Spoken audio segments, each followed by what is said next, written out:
Want to bring your family to Australia? These visas offer direct pathways to permanent residency. Australia welcomes families to reunite through special visas for partners, parents, and children. Here's how you can bring your loved ones together. Let's start with partner visas. These are for spouses or de facto partners of Australian citizens, permanent residents, or eligible New Zealand citizens. To apply, you'll need to show a genuine, ongoing relationship. Documents like joint bills and photos together help prove this. The partner visa process is a two-stage journey. First, you get a temporary visa, then move to permanent residency after 2 years. Temporary partner visa holders can live, work, and study in Australia. You'll also have access to Medicare, Australia's public healthcare system.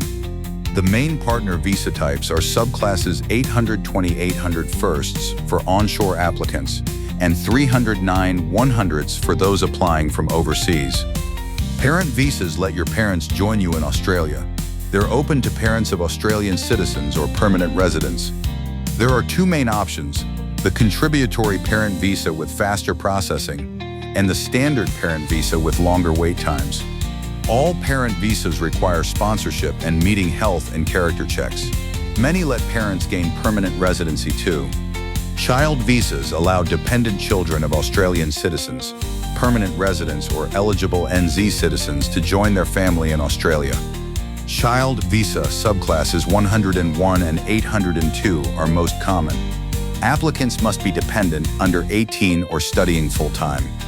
Visa processing times vary. Partner and contributory parent visas can be faster. Standard parent visas may take several years. These family visas can all lead to permanent residency in Australia, working rights, and a pathway to citizenship for your loved ones.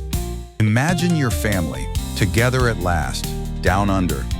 The path to reunification starts with the right information.